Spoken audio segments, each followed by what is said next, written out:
ترمذی روایت دی پیغمبر صلی الله علیه وسلم نه صحابه کرامو تاسو کو یا رسول الله تا ته کله نبوت ملو شوی دی پیغمبر صلی الله علیه وسلم ورته جواب کې فرمایلو كنت نبيا زه هغه وخت کې پیغمبر وم آدم بین الروح والجسد چې پیغمبر د آدم علیه السلام هغه وخت کې د روح او جسد په منځ کې و یعنی هغې ته زندگی نه و میلاو چې ما ته نبوت میلاو شوی دی او بل ځای کې دا الفاظ راغلي دي وآدم بین الروح والطین بین الجسد والطین د آدم علیه السلام جسم مبارک یا نه و جوړ د خټو اور دغه کې تکمیل ته نو رسیدل چې ما ته نبوت میلاو دیو جنا پیغمبر صلی الله علیه وسلم انبیاء کې اول الانبیاء دي ټول نبوت ورته میلاو شوی او آخر الانبیاء دي چې ټول اخیره بیا راغلي دي نبوت ورته ټول مخکې میلاو شوی ځکه اول الانبیاء اور نبوت ور باندې ختم دي ځکه آخر الانبیاء جسد مبارک په اعتبار سره اخر کې راغلي دي اور عالم ارواح کې ورته ټول نبوت میلاو شوی دي نه لہذا اول الانبیاء آخر الانبیاء پیغمبر صلی الله علیه وسلم دی نه که څوک د نه تاسو کې پریشان کیږي ونه ورته اول الانبیاء په دې اعتبار سره دي چې ټول انبیاء کرامو کې ټول نبوت پیغمبر صلی الله علیه وسلم ته میلاو دي عالم ارواح کې اور آخر الانبیاء په دې اعتبار سره چې جسد مبارک په اعتبار سره دنیا ته ټول اخر کې راغلي دي نه اول الانبیاء آخر الانبیاء دواړه دي او بل روایت کې راغلي پیغمبر صلی الله علیه وسلم فرمایلو انا قائد المرسلین زه د ټول انبیاء کرام علیهم السلام قائد یم ولا فخر خودی من فخر نکو انا خاتم النبیین ولا فخر زه خاتم النبیین خودی من فخر نکو دیگه نه خپل نبوت ختم نبوت اعلان کړی دی چې ما نه پس په نبوت چاته نه ملوي اور یو بل حدیث کې راغلی پیغمبر صلی الله علیه وسلم فرمایلو انا والساعه كهاتين زه اور اخرت دسی د غوتو سره اشاره وکړه دسی باز روایتونو کې د غوتې خپل کې ټچ انا والساعه كهاتين زه اور اخرت په مونږه دسی علماء لیکي چې دا د ختم نبوت دلیل دی دا مطلب چې ما نه پس اخرت خو راتلی شي خو نبوت چاته نشي ملوي دی اور که کم سړی چې زه نبی هم نه دا به دروغ وي دا به دجال وي کذاب به وي په دې خبره باندې پوه شوي نو پیغمبر صلی الله علیه وسلم نبوت پسې د آخرت متصل دی دې منځ کې چې کم سړی د نبوت دوا کوي هغه به دجال وي کذاب به وي کافر به وي هم مسلمان نشي کېدلی او که موږ لږ پښتو کې تعبیر وکړو نو دا معنا به شي چې آخرت خو راتلی شي خو نبی نشي راتلی انا والساعه كهاتين زه اور آخرت داسې یو دغه رنګ ګوتو سره اشاره وکړه پیغمبر صلی الله علیه وسلم دا هم د ختم نبوت دلیل او بل یو روایت دی پیغمبر صلی الله علیه وسلم فرمایي فضلت علی الانبیاء بست الله پاک شپږو خبرو وجنه ماته په نورو انبیاء کرام علیهم السلام باندې فضیلت راکړی دی دا شپږ فضیلتونه ماته حاصل دي مانه علاوه بل چاته نه دي ملو شوي پہلا نمبر باندې اعطیت جوامع الکلم ما تعالی رب العزت جوامع الکلم راکړی څه مطلب چې زه لږ لږ الفاظ وایم خو هغې کې ډېره دنیا پراته ده لکه الدین النصیحه دا دوه ټکي دي الدین النصیحه او چې دې باندې د محدثینو تشریحات وګورئ حیران به ورته پاتې شي چې کمې کمې خبرې لیکلي دي ټول حقوق الله حقوق العباد صرف دوه ټکو کې راغونډ کړي دي الدین النصیحه اور حقوق الله اور حقوق العباد دا د جنت لار ده چې کم سړی پوره ادا کړي په دوه جملو کې ټوله خبره ختمه کړه نه ځکه اعطیت جوامع الکلم ما ته جوامع الکلم راکړی دی دویمې څه وفرمیلو نصرت بالرعب زما مدد کړی شوی دی په رعب سره او پیغمبر صلی الله علیه وسلم نه بل روایت کې راغلي چې زه کم ځای کې یم په یو میاشتې مسافت باندې په کافرانو باندې زما رعب غورځېږي او هغه تاسو غزوه احد کې وکتلو چې کله پیغمبر صلی الله علیه وسلم ته اطلاع راغله چې مشرکین دوباره حمله کوي پیغمبر صلی الله علیه وسلم صحابه کرام ته وویل چې ضرور تیار کړي او هغه صحابه کرام مزي چې کم احد کې ما سره وو چې کافرانو ته پته ولګېده چې صحابه کرام زخمیان دي بیا موږ سره جنګېږي روب ور باندې راغلو مال ته نه واپس شو نه دویم فضیلت ورته دا حاصل دی چې نصرت بالرعب ما ته نصرت زما کړی شوی دی په روب سره یعنی کافرانو باندې زما روب دی او درېمې څه وفرمیلو احلت لی الغنائم ما ته مال غنیمت حلال کړی شوی دی ما نه مخکې چې کوم انبیا کرام علیهم السلام جهاد کړی هغو دپاره مال غنیمت نه فایده اوچتول جایز نه و خو ما دپاره مال غنیمت حل کړی شوی دی زما امت په هغې نه فایده اوچتي او زه هم دی درېم فضیلت دی اور سرورم فضیلت وجعلت لی الارض مسجدا وطهورا، دا ټول ازمکه ما د پر الله رب عزت مسجد اور پاکواله ګرځولې دي. سمانا چې کم ځای کې ته تیمم کول غواړې تیمم کولې شي. دینه مخکې نور انبیاء کرام علیهم الصلاۃ والسلام ته د تیمم اجازه نه و. اور مسجدن ټول از دنیا ما د پر مسجد ګرځولې. کم ځای کې چې ته مونږ کې مونږ کول جایز دي. مخکې انبیاء کرام علیهم الصلاۃ والسلام د پر عبادت خانه جوړې وي چې دي کې عبادت کې دینه بار د عبادت اجازه نشته، او مونږ ته کم ځای کې پټی کې کوي، بازار کې کوي، چوک کې کوي، گلی کې کوي، مسجد کې کوي، مدرسه کې کوي، کم ځای کې کوي، جاز کې ولې نه کوي، بیا ټیک دی. زما په دې خبره باندې پوه شوي. پنځم فضیلت ارسلتو الی الناس کافه، زید ټولې دنیا انسانیت د پر الله رب العزت بطور پیغمبر را لیږلی. پیغمبر صلی الله علیه وسلم زمانې نه ونیسه تر اخیره انسان چې کم پیدا کېږي ټول دپاره زه پیغمبر یم. هغې دپاره نبوت ما ته میلاو شوی دی. او شپږم فضیلت وختم بی النبیون، دا ټول په انبیاء کرام علیهم الصلاۃ والسلام د نبوت سلسله په ما باندې بس کړي شوي ده. دا هم د ختم نبوت دلیل دی. داسې ډېر روایتونه دي، ډېر زیات. هغه زه دومره ټایم کې نشم بیانولی، خو چې کم هغه مشهور روایتونو کم عام آسان فهم هغه تاسو مخې ته ما کېښودلو. نه ختم نبوت د بنیادي عقیده ده، دې کې شک کول هم کفر دی. او د تبلیغ والملګري ډېر ښه تعبیر کوي چې د ختم نبوت په توفیل باندې دا کار اوس موږ ته حواله کړی شوی دی. ځکه که څوک در باندې دا اعتراض وکړي چې الله رب عزت انبیا نه رلیږي، دا خو ظلم دی الیاذ بالله. ته به ورته جواب کې دا وایي چې العلماء ورثة الانبیاء، دا علماء کرام دا د انبیا کرام علیهم الصلاۃ والسلام ورثه دي، دا د پیغمبر صلی الله علیه وسلم هم ورثه دي. کم کار پیغمبر کړی دی هغه د علما هم کوي، او که عالم دي کې کوتهي کې الله به ونه تپوس کوي. او دویم یو په دې اعتراض باندې ځان پوهېږي، اکثر د بریلیان کوي په د تبلیغي جماعت باندې.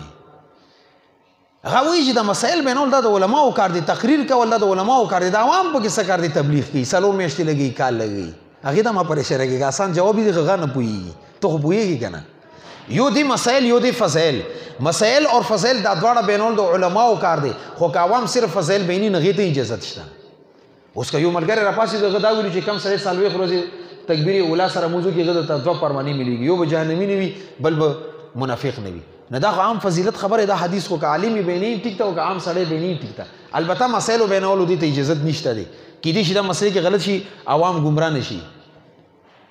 نو دوی ته چې کوم کتاب ورکړی شي هغې نوم هم فضایل اعمال دی. فضایل اعمال دا مطلب چې دا به صرف د اعمالو فضایل بیني. که مسله راځي دا به د علماو نه تپوس کي، که هغه د اودس مسله وي، که مونځ مسله وي، که د ذکر مسله وي، او که د قرآن مسله وي، او که د توحید مسله وه، او که د څه مسله وه، د بدعت و شرک و څو علماو نه تپوس کي چې دا کار ټیک دی او که ټیک نه دی. او چې کوم بالکل صریح دي هغې کې نه عالم نه تپوس کولو اجازه ضرورت نشته دی. اوس مثال بت ته یو سړی لګیا دی سجده کوي، او ته ورته چې صبر وکړه زه عالم نه تپوس کوم چې دا شرک دی او که شرک نه دی. نه دا خو د دومره غټ سر درکړی په دې ته نه پوهېږي. 25-30 سال اسلام کې تېر کړي، ته دا پته نشته چې بت ته سجده کول شرک دی او که نه دی. نه بعضې چې کوم آسان مسایل دي چې هغه ډېر ازر من الشمس دي، لکه داسې دي چې هغې کې اوس لکه مثال ده، یو سړی د ختم نبوت نه انکار کوي، او ته ورته چې زه عالم نه تپوس کوم چې ختم نبوت نه انکار کفر دی او که نه دی. په دې خو موږ ستړي شو چې ختم نبوت نه انکار کول کفر دی، هغې کې به څه تپوس کوي؟ د دې وجې نه دا بنیادي اساسي عقیده ده. دې باندې ځان خبره او چې دې باندې الحمدلله څوک داسې د مور راوړی بچی نشته چې هغه په ختم نبوت باندې اعتراض وکړي، موږ یې جواب ونه کړی شو. او نو څوک داسې شته چې دې باندې رد وکړي الحمدلله. خو تاسو بنیادي دا خبره هم دې پورې وکړه چې نن سوشل میډیا دور دی، بس تاسو پته نه لګي چې کم پټکي ولا ګیري ولا ګوري دغه بیان واوري، بیا وروسته شک کوي چې یاره دا خبرې ټیک کړي که نه یې کړي، که ما ته پته نه وه، که زموږ علما ټیک نه دي، که دا ټیک نه دي، بس ځان د یو پینډینګ یې چولي پریشانه وي. دې وجې نه علما لیکي چې کم کتاب مطالعه کوي هغه اول خپل مسجد امام ته ښایي چې دا صحیح عالم لیکلی که نه. ولې عالمانو کې هر قسم عالمان شته، نو هغې بس هغه ضرورت نشته دی. هغې بریلی شته، محمدي شته، او غیر مقلد شته، پرویزي شته، نیچري شته، قادیاني شته، پته نشته کمې کمې فتنې دي.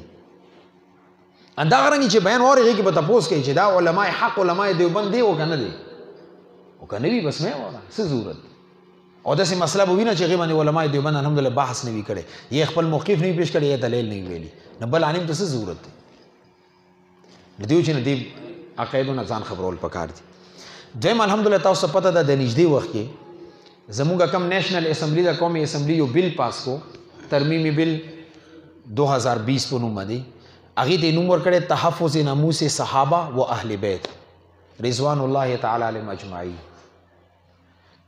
دا بالمخ کې آئین کې وو خو سقم پکې پروتو کمزورتیا وه چې کم سړي د صحابي ګستاخي وکړي هغې باندې ګستاخي ثابت شوه نه 3 کاله جیل و. بیا د اسمبلی کې یو عالم دی مولانا عبدالاکبر چترال سره تعلق ساتي، الله دې عمر کې برکت نصیب کی، ډېر نر کاری کړی دی، په دې هغې د دعاګانې کول پکار دي.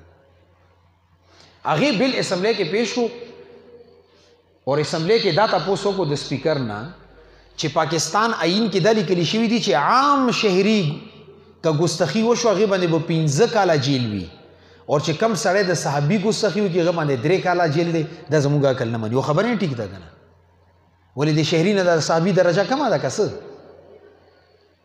نو آئین کې دا ترمیم وکړی شو چې کم سړی د صحابي یا د اهل بیت یا مقدس شخصیاتو کې چا هم ګستاخي وکړي هغې باندې پکار دی چې 10 کاله د جیل سزا د مقرر کړی شي. الحمدلله اسمبلی پاس اور سره دا هم چې 10 لاک په جرمانه وي.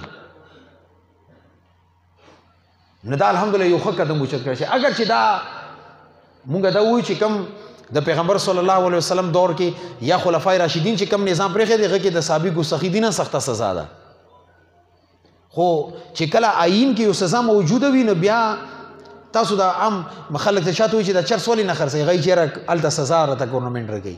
آئین شته که نه، قانون شته ځکه یې نه کوي. چاته وایي چې یاره سر عام په شراب ته په د روډ باندې ولې نسکې، هغه وایي چې ځکه نسکه هلته سزا راته ملېږي، قانون موجود دی. موږ خو الله نه دا ظالمان نه یېرېږي خو قانون نه یېرېږي، بیا یو نیم کار نه کوي.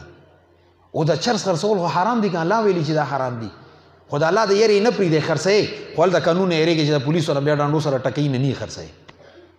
نه دې مطلب خدا شو چې قانون نه یېرېږي او د الله نه د یېره نشته. دا ظالمان نه الله نه یېرېږي خو قانون نه یېرېږي، نه دا ښه قانون دی، دې تایید کول پکار دي. اوس چې کم د اهل باطل دي د صحابه کرامو د اهل بیت او د صدیق او د عمر او د ذوالنورین او د علی المرتضی دشمنان دي، غره پسېدلي چې نه دا نه دی پکار دی کې زموږ مذهب ته ټیس رسېږي، ستا مذهب د تباه او برباد وي. تا مذهب کم مذهب دی؟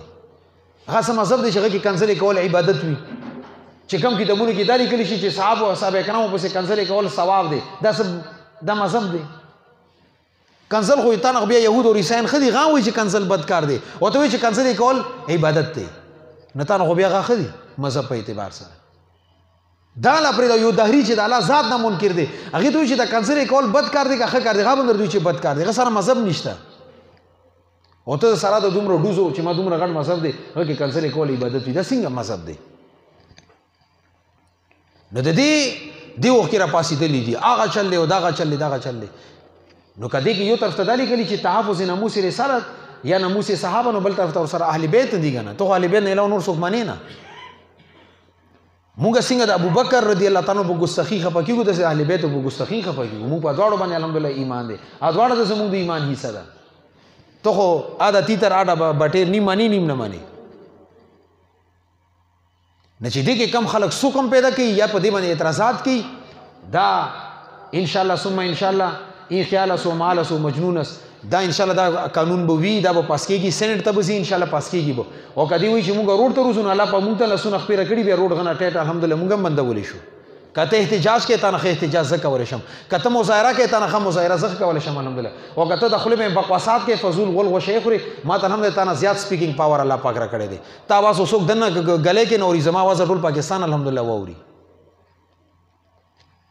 مونږ چا نه بیا الحمدلله په دې اعتبار سره کم نه یو. او تاسو دا هم پته ده چې د آئین کې دومره حصه جوړه شوې دي، وروسته د شهداو یو دستان موجود دی چې صرف ناموس صحابه دپاره یو جماعت 20,000 شهدا پیش کی. 20,000 شل زره ځان ته څه وایي؟ الله رب عزت مسلمانانو د اهل سنت والجماعت وینه نه ځای کېږي، نتیجه به راځي انشاءالله. اور انشاءالله مونږ الله ذات نه امید دی چې نږدې وخت کې دي نه سخت قانون په دې باندې جوړېږي. مونږ خو دا وایو چې کم ګستاخ رسول سزا ده هغه د ګستاخ صحابي دپاره هغه سزا مقرر کړي شي. گستاخی رسول کی سزا سرطن سے جدا، گستاخی صحابی کی سزا سرطن سے جدا. وہ دیکھی بیا کنه ګورم ده. خو بارا something is better than nothing. چې دومره مونږه مزل وکړو انشاءالله مخکې نور مزل مه کېږي. الله پاک به دا لارې کولوي، د شهداو د کمې وینې دي انشاءالله دا به رنګ راوړي. نو تاسو ته انشاءالله مونږه د دې قانون دفاع هم کوم اور سینټ کې څومره سینټران دي هغې ته اپیل دا کوو زموږ اواز دې ته رسېږي چې تاسو په دې باندې دست سخت وکړئ. پټو سترګو باندې دا د آخرت دپاره درته ذخیره ده.